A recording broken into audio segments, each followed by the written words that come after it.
All right, ready to dive in? Today, it's all about what we eat and our hearts, especially when it comes to carbs and sugar. And you know what's interesting? We're going beyond the usual nutrition science today. Oh, tell me more. Well, we're looking at this episode of the Mindful Minutes podcast, hosted by Apostle Israel Aloja, and he brings a spiritual perspective into it. Okay, I'm intrigued. What's the episode called? It's called The Hidden Dangers of Overconsumption of Carbohydrates and Sugars.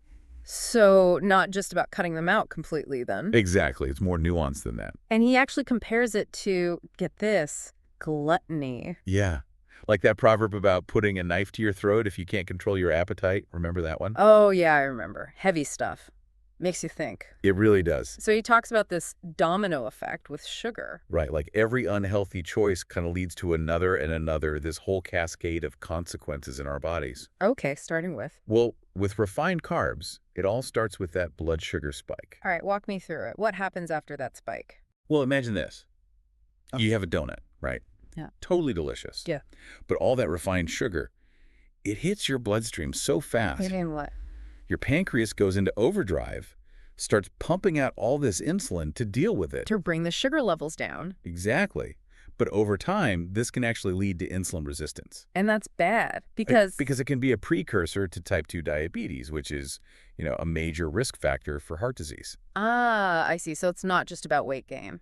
Nope. There's this whole chain reaction happening on a deeper level. Wow. So domino number one falls. And, all that excess sugar doesn't just vanish. Where does it go? It gets stored as fat, a lot of times around the belly. Which, of course, also increases the risk of heart disease. Exactly. Domino number 2 down. 2 down already, and we haven't even gotten to the heart problems yet. Not yet, because domino number 3 is chronic inflammation. Okay, explain that one. So all that excess sugar, it triggers inflammation all over your body. And that's bad how? Well, think of inflammation like a tiny fire. Okay. It damages your blood vessels, setting the stage for high blood pressure, even strokes. Yikes, that sounds pretty serious. It is. So where do things like triglycerides and cholesterol fit into all of this? Ah, good question. Because those are always big topics when we talk about heart health. Right. And they're definitely impacted by this whole domino effect we're talking about. How so? Well, first, domino number 4 is high triglycerides. Those are. Basically fat molecules in your blood, and they come from, you guessed it, excess sugar. And too many of those. They can clog up your arteries. Oh, I've heard that's bad. Definitely not good. And then there's the cholesterol situation. Right, the good and bad cholesterol. Exactly. You want high levels of the good HDL cholesterol. Uh-huh. But too much sugar can actually lower it while raising the bad kind, LDL. So it's a double whammy for your heart. Exactly. Like a perfect storm brewing inside us. This is all starting to sound a bit overwhelming, honestly. I know. It can be a lot to take in. Is there anything we can actually do to stop this domino effect? Absolutely. Yeah. And that's where Apostle Aloja's message really shines, because he offers some really practical advice on how to break this cycle. Okay. I like the sound of that. And it's all rooted in this mindset of respecting our bodies as temples, That's a powerful image for sure. So what are some of these steps he recommends? Well, step 1 is awareness, really becoming more aware of what we're putting into our bodies. Okay, that sounds simple enough, but where do we even start? He says, start by cutting back on those processed foods. Instead of grabbing a bag of chips, go for an apple or some almonds. Okay, so making healthier choices.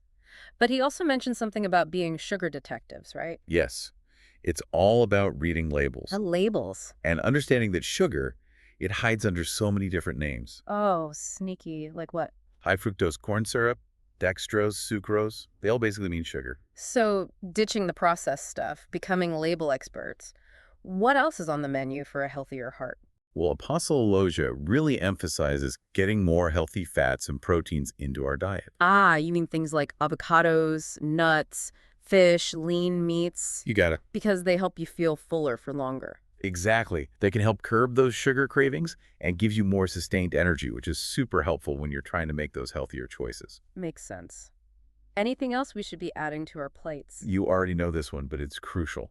Drink more water. Water, water, water. We often mistake thirst for hunger, so we end up snacking when we really just need to hydrate. True, true. So we're cutting back on processed foods, becoming label detectives, getting those healthy fats and proteins, and staying hydrated. Anything else? This one might surprise you, but he talks about fasting. Fasting. Yeah. Like not eating at all. Well, he's not just talking about the spiritual practice. No. He also suggests trying out intermittent fasting, incorporating it into our routines. Interesting. He says it can help regulate insulin levels and give our bodies a chance to detox. Fasting, huh? Is that safe for everyone? It's definitely a good idea to check with your doctor, especially if you have any health conditions. Right, makes sense. But the idea is to give your system a break from constantly processing food, which can be really good for your metabolism and overall health. So it's not just about what we eat, but when we eat, too. Exactly. And of course, we can't forget about good old exercise. Oh, yeah, gotta move. It's essential for a healthy heart. In what way? It strengthens your heart muscle, improves blood flow, and helps you use insulin more efficiently. All right, that's a lot to process, but I'm starting to see how it all fits together. Yeah. It's about making conscious choices about what we're eating, how we're moving, and approaching it all with this idea of respecting our bodies. Exactly. And that's just the beginning, because Apostle Elijah goes beyond individual choices. He does. What else does he talk about? He dives into those larger societal influences that shape our relationship with food. Ooh, okay. Now that's a conversation I want to have. We'll get there. But first, I think we all need a minute to let all of this sink in. We've covered a lot of ground already. It's one thing to talk about what's healthy to eat, but this episode, it really makes you think about the why behind it all. Yeah, Apostle Elijah, he frames it as this matter of stewardship. Stewardship, how so? Taking care of these bodies we've been given, It's a responsibility. That's a good point. And I think that's what makes his approach so interesting. It is, isn't it? It's not just about fitting into a certain size or avoiding this or that food. Right. It's like this deeper connection to our bodies and even our spirituality. Absolutely. He even brings up the creation story. Oh, really? Yeah, talking about how God gave us all these fruits and vegetables, whole grains. The good stuff. Exactly. Foods that were designed to nourish and sustain us, So it's like he's saying the blueprint for healthy living has always been there. That's a great way to put it. It's not about deprivation. It's about working with what we've got. Exactly. Aligning ourselves with what's naturally good for us. Which I think leads perfectly into this societal piece you mentioned earlier. Yeah. Because even when we have the best intentions, It's tough. it can feel like we're up against all these pressures when it comes to food choices. It's true. It's like you're swimming upstream sometimes. Right. And Apostle Elijah, he doesn't shy away from that at all. He talks about how our environment, the culture, even our finances, all of it can make healthy choices more difficult. So it's not just about willpower then. It's not that simple, no. It's acknowledging that there are these bigger factors at play. Exactly. Can you give me an example? Well, think about food deserts. Food deserts, those are. Areas where there's just not much access to fresh produce. I've heard of those. But there are tons of fast food options. Yeah, it's like everywhere you look. So if you're constantly surrounded by unhealthy temptations, It's hard to resist. it takes a lot of effort to make those good choices. And don't even get me started on the marketing. Oh, tell me about it. It's like they're constantly pushing sugary drinks and processed foods as quick, convenient, fun. Yeah. It's hard to escape those messages. And it's not just us adults either. You're right, it's aimed at kids too. Apostle Elijah points out how those messages are often targeting children, It's true, you see it everywhere. which is why he really emphasizes education, for ourselves and for our kids, learning to make informed choices. Okay, so what can we actually do about all of this? Yeah, it can feel pretty overwhelming. A little bit, yeah. Like, how do you change the entire food system? It's a huge issue, absolutely. But Apostle Elijah, he says we start by being aware Oh, of these influences, all these things we've been talking about. once we see them. Right. Once you recognize how they're impacting your choices, then you can start to push back. So it's about taking back control. Exactly. Okay, but what does that look like, practically speaking? Well, it can be simple things, like supporting businesses that prioritize healthy options, I can do that. or speaking up at your local community meetings about the lack of fresh produce in your area. Yeah, taking action on a local level, I like that, And even with those food ads, which are everywhere. you can start by just being more mindful, choosing not to buy into the hype. Tune it out. Exactly. And we can also advocate for policies that restrict that kind of marketing, especially to kids. Okay, so it's like a multi-pronged approach. It is. Make changes in our own lives, Yep. support businesses that are doing things right, Yep. and then advocate for policies that create a healthier food environment for everyone. You got it. Okay, I can get on board with that. And you know what? What? Apostle Aloja says that even small changes can have a ripple effect. Oh, like leading by example. When we make those conscious choices, we inspire others to do the same. I love that. It's not just about me, it's about creating a healthier world. Exactly, shifting the collective mindset. Which actually brings us back to the spiritual dimension. Ah, yes. Apostle Loja had some really fascinating things to say about how our relationship with food, Yeah. it can be an act of worship. He makes that connection, doesn't he? He even talks about mindful eating and gratitude. Oh, interesting. In what way? He suggests this little ritual. A ritual. Before meals, just taking a moment to pause, give thanks, really appreciate the food you have. I like that. It's like a mini meditation. It is, bringing mindfulness into eating. Exactly. Because it's so easy to just rush through meals. Oh, I know. Not even thinking about where your food came from. Or all the effort it took to get to your plate. Totally. And he says when you slow down and actually savor each bite, It's a different experience. you're more likely to eat until you're satisfied, not stuffed. You can actually listen to your body. Exactly. Tuning into those natural hunger and fullness cues. He also mentions that proverb about gluttony, remember? Yeah. Which at first I thought was a little harsh, honestly. It can seem that way. But the way he explains it, it's not about shaming yourself for enjoying food. It's about finding the balance. Right. It's about self-control, not self-denial. Exactly. Recognizing that we have the power to choose. To choose what we eat, how much we eat. Yes. And if you're struggling with those choices, he suggests turning to prayer and meditation for strength and guidance. Absolutely. He even talks about how certain foods can affect us mentally and emotionally. He does, yeah. It's not just about the physical. It's about nourishing our spirits, too. a holistic approach. Right. And I've noticed that in my own life, Oh, yeah. when I eat a lot of processed foods, I feel so sluggish. Uh-huh. No energy, no motivation. Yeah, I get that. But when I'm eating whole, nutritious foods, You feel better? I have way more energy.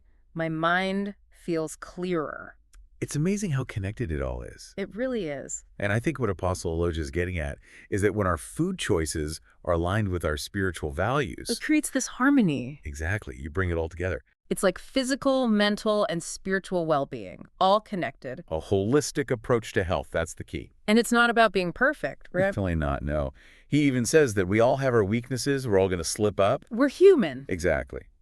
But it's about keeping at it, striving, learning, growing, It's a journey. not a destination. And that's what I find so inspiring about his message. Inspiring how? It's full of hope. It feels possible. Like you can actually do this. Exactly. We have the power to make choices that align with our values. Both physically and spiritually. Yeah. Wow. This whole deep dive has really given me a lot to think about. It is a lot to unpack. It is. But I think what's so powerful about this episode is that it challenges us to look at our relationship with food in a whole new way. Completely agree. I'm actually really curious to explore this spiritual connection even more. Oh, yeah. Well, I think it's time we dig into those biblical references a bit deeper, Okay, let's do it. because that's where it gets really interesting. All right, we've talked science, we've talked about those big societal influences, but now I really want to unpack this whole spiritual side of things. It is fascinating, isn't it? It is. And Apostle Aloja, he uses some powerful biblical references. Oh, he does? And that verse from Corinthians, the one about our bodies being temples, Yeah. that one really stuck with me. It's 1 Corinthians 6.1:9, and it's such a powerful image. It is. It really makes you think twice before reaching for that second slice of cake. Right. It's not just about vanity. It's about honoring something sacred. Exactly. It kind of reframes the whole idea of self-care. Self-care is an act of worship. Yeah, a way of respecting this gift we've been given. It is. And it's not just about avoiding certain foods either. No, it's not about that at all. Apostle Aloja, he talks about cultivating gratitude for the food we have. He does, yeah. Like really appreciating it. He even suggests having a little ritual before meals. A ritual? What kind of ritual? Just taking a moment to pause, give thanks, and really appreciate the food that's in front of you. Like a mini meditation almost. Exactly, bringing mindfulness into that act of eating. Because it's so easy to just rush through meals. It is. We all do it. You're not really thinking about where your food came from. Or how much effort it took to get to your plate. Yeah, all of that. And he says when you slow down, you savor each bite. It changes the experience. It does. You're more likely to eat until you're satisfied, not stuffed. You can actually listen to your body. Tune into those cues, your natural hunger and fullness. He also brings up that proverb about gluttony, Oh, yeah, that one. which at first I was like, whoa, that's kind of intense. It can seem a little harsh, yeah. But the way he explains it, Uh-huh. it's not about shaming yourself for enjoying food. Not at all. It's about balance, right? It is about balance. It's about self-control, not self-denial. Right, recognizing that we have the power to choose We do. We have that power. what we eat, how much we eat. Absolutely. And if you're struggling with those choices, Yeah. he says, turn to prayer, turn to meditation. For strength and guidance. Yeah. That's a powerful message. It is. And he also mentions how certain foods can affect our mental and emotional states. Oh, absolutely. It's all connected. So it's not just physical health. It's about nourishing our spirits, Yeah. too. And I've actually noticed that in my own life. Oh, yeah? How so? When I'm eating a lot of processed foods, Uh-huh. I feel sluggish, no energy. You get that brain fog. Oh, totally. No motivation, but when I'm focusing on those whole foods, You feel better. way more energy. I feel like my mind is clearer. It makes a difference. It really does. And I think that's what Apostle Loja is saying. When our food choices are aligned with our spiritual values It creates this sense of harmony. within yourself, Yeah. It's like physical, mental, spiritual well-being. It's all connected. holistic health, that's the key. And it's not about being perfect either, right? No, not at all. We're human. We are. He even acknowledges that we all have weaknesses. We're going to mess up sometimes. Yeah, we're going to slip up. But it's about trying again. It's that journey, not the destination. That's a good way to put it. And I think that's what makes his message so inspiring. Inspiring how? It's full of hope. Hope. Yeah. You feel like you can actually do this. You can make those changes. We have the power We do. to make choices that are good for us, for our bodies and our spirits. We have that power. Wow, this has been a really eye-opening conversation. It has been a deep dive. A deep dive, Yeah. for sure. And I think the biggest takeaway for anyone listening The biggest takeaway. is that mindful eating, it's not just about what's on your plate. It's bigger than that. It's about your mindset. It's about intention. And that connection to something bigger than ourselves. Beautifully said. Well, on that note, I think we've reached the end of our deep dive. Another deep dive completed. Thank you for joining us. We'll be back next time with another thought-provoking episode. Until then. Stay curious and stay mindful.